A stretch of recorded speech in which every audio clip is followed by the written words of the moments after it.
It took me time to decide that I'll do this story. John Kumah died at the age of 45. He was a deputy finance minister of this nation.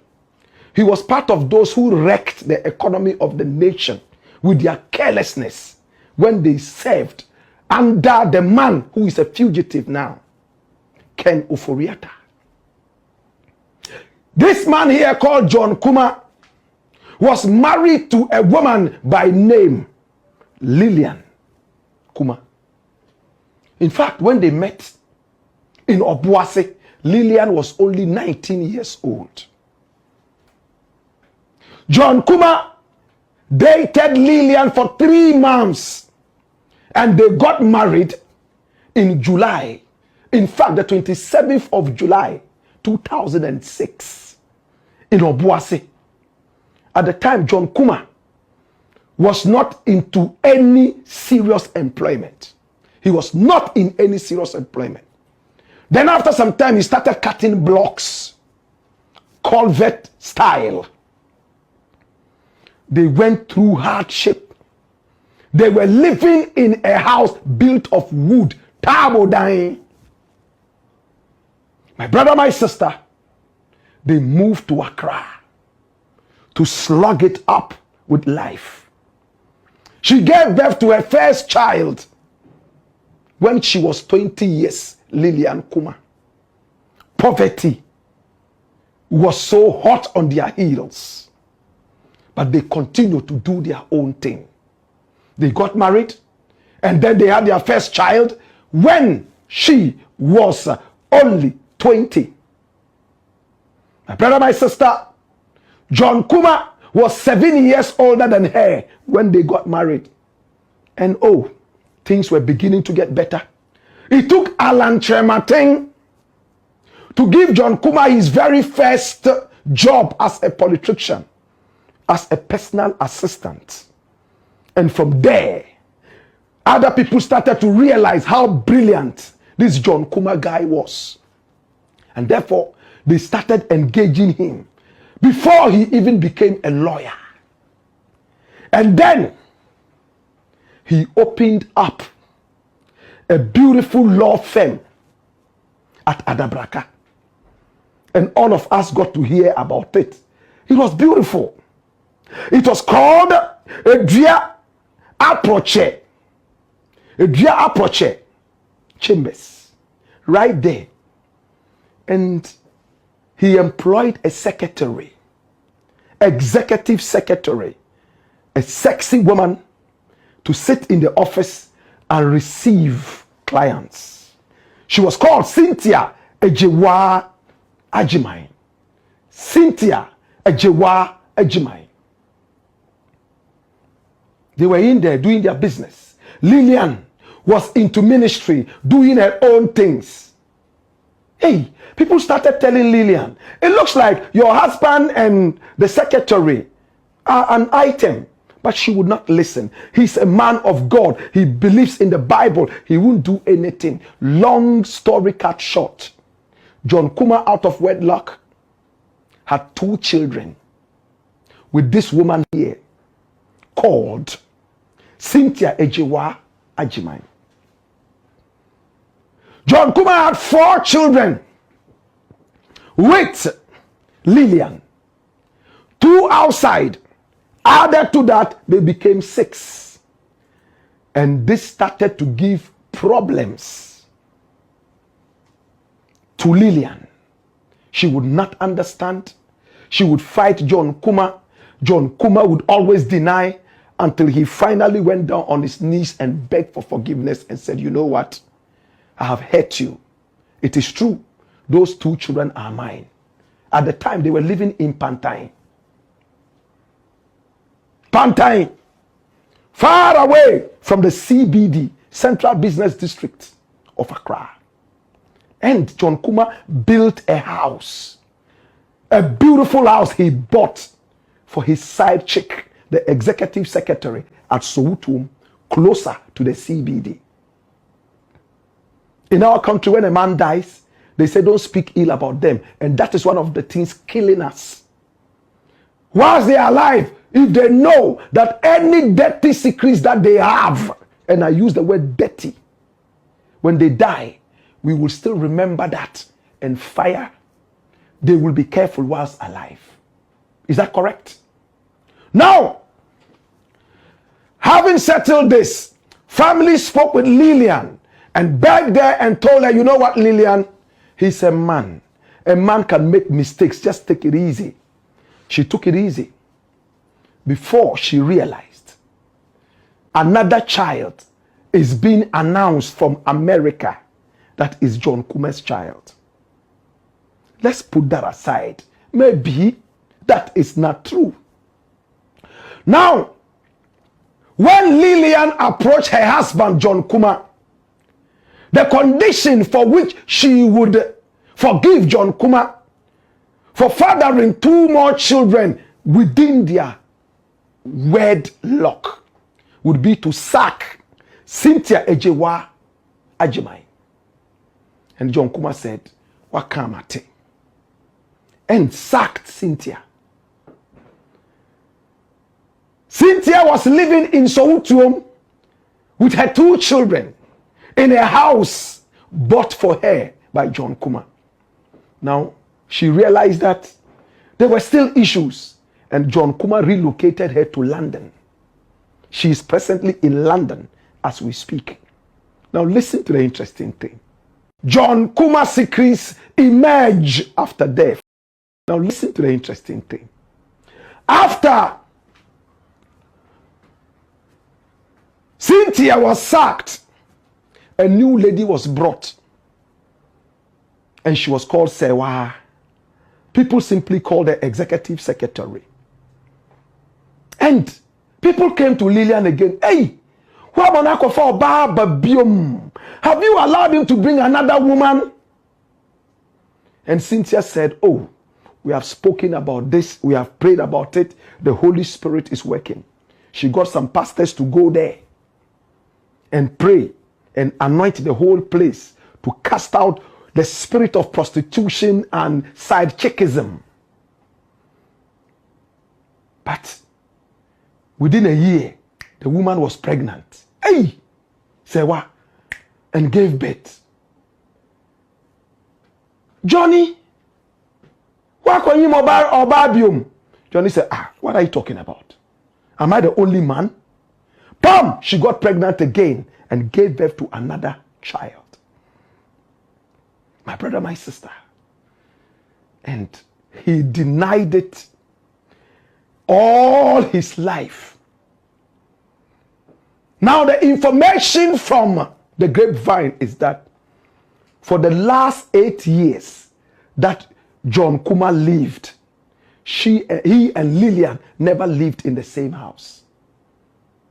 He had a house in cantonments where side chicks could come and visit him. And again, he would always pay a visit to Lillian and the children for about a day or a few hours and always leave. They never traveled together.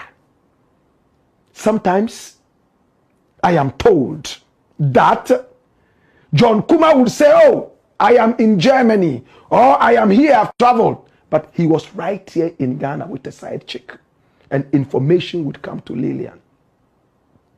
My brother, my sister, the only time they traveled together, from the information I have, my brother, my sister, was when John Kumah fell ill and was about to die, having been diagnosed by medical experts. And on his sick bed, as he was going, he asked for forgiveness from Lillian one more time and said, I know I've done a lot of bad to you. After I am gone, I'm sure you would hear other things that I couldn't tell you. But let us pray that I am alive. I swear, if I don't die and I get up from this sick bed, you would see a new man. And he never rose again. He died. So he didn't get the opportunity to become a new man again. 8 solid years, no serious intimacy. And when she died, they now brought all the things. He died intestate, in other words, without a will. So they decided to go into what he had. Can I tell you what Lillian got? Remember when we first told this story, I was extra careful when I asked you so many different rhetorical questions, because I knew we will come with a part 2. Now I've stopped telling people I'll do a part 2 before they realize there's a part 2. My brother, my sister, when John Kumah died, bam! The family brought everything John Kumah had. And for each of the 4 children, biological children of Lillian,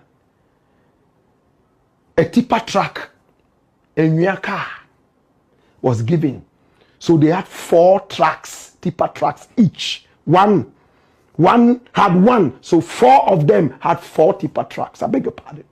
And Lillian herself got 1. No, 3. 3 tipper trucks. So in all, Lillian and her children had 7 tipper trucks. My brother, my sister, she also had some land. And even the land, she had to go and fight and pay off some balances before she got that. And she got a 4-bedroom house given to her in Ejuso. When John Kumah died, he didn't have a penny in his account. And it's only here you would hear that. Deputy Finance Minister, he believed in liquidity. Keep the money home, spend it. Bank, no, 0. And I'll tell you more.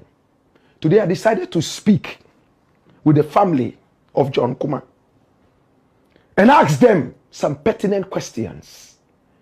In fact, the conversation was so long, but I've decided to just make a 2-minute bit of it so you have a feel of it. I spoke with a gentleman called Frank Kumah, who has been speaking in the media, and he is a younger brother of John Kumah, and it looked like he was bitter. And it is clear that Lillian never told the family that she was going to get married, her husband's family. In fact, in some other interviews, Frank Kumah said he wished that John Kumah would come back to life, albeit for a few seconds, to see how quickly the wife had moved on. Was he aware of all these things Lillian was going through? I asked him some pertinent questions. Listen to his answers. Watch this. Yes, I would like to talk to you about some of the things I've seen published. And if you allow me, I'll do a very short recording, Frank, about Lillian Kumah, did she tell you, the family, before she got married? Not to my knowledge. The family does not know anything about it. We were not informed. And then even 3 months to this marriage, she came to my grandmother's funeral, but she never communicated anything to us that she wants to get married or anything. So we have no knowledge about it. I think a day after the marriage that somebody called me and then asked me, have I heard that our wife is getting married? And I said, oh no. And then he was able to send me some pictures. So that was when I got to know the woman has got to know. Okay. Now the information I'm getting is that John Kumah had 2 children outside wedlock, and even a 3rd one from America is now being brought in, whilst he and Lillian were married. Do you know about that? What we know is John Kumah has 6 children. That is what the family knows. Okay. And, yes. And 2 of them were coming during the funeral. Everybody got to know John Kumah has 6 children. So that is what the family knows, that John Kumah has 6 children. We don't know about any other children anywhere. Okay. Do you know if all the 6 children were coming from Lillian? What we know is John Kumah has 6 children. That's what we know. Okay. All right. Yeah. So the publication that I saw, you didn't seem to be happy about the fact that she got married too early, remarried. And your case is that your brother spent so much money to bring up the family and to take care of the family. Is that right? Is that correct? It's within her right to get married anytime, and then anytime she wants to. And then I think she has elders around her, she has family around her, and then I'm sure she consulted all of them, and then they gave her the advice to get married. We, the family, we don't have any problem with that. Our only problem was, we are still mourning our brother. And then we because John Kumah was a very popular person, and small news about him, then it just gets escalated everywhere on the TV, social media and stuff. And the most painful thing is the mom and the dad is still alive, and then they get to see their son picture on social media, and the news that comes with this whole thing. That is the problem. It just lets the mom and the dad, they just get reminds. They remember their son, and then every day they've not gotten over what happened. I think just a year ago. They are still mourning the son. So we didn't expect this kind of news again. At least she getting married, we have no problem on it. But the news that comes with it, that is the problem right now.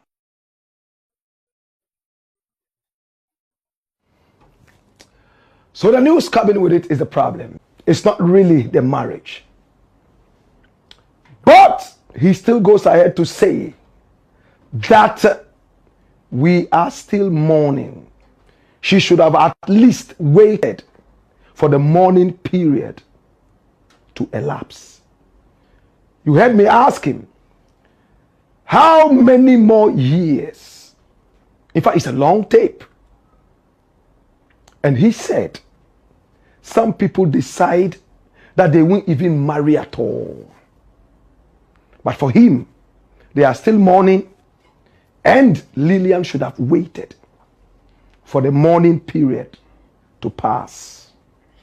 My brother, my sister, we will not moralize it on anybody.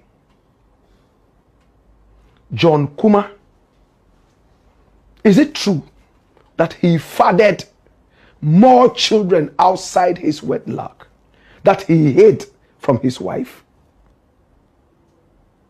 John Kumah, if he was alive today, would he be happy that his wife moved on? Better still, if he had the opportunity to come back and listen and watch for at least a minute, would he be happy that his wife has moved on? And again, for 8 solid years, is it true that they never lived together? He was in a separate apartment in cantonments. And from the grapevine, all the cars that John Kumah drove, none of them went to Lillian. Lillian built the church on her own.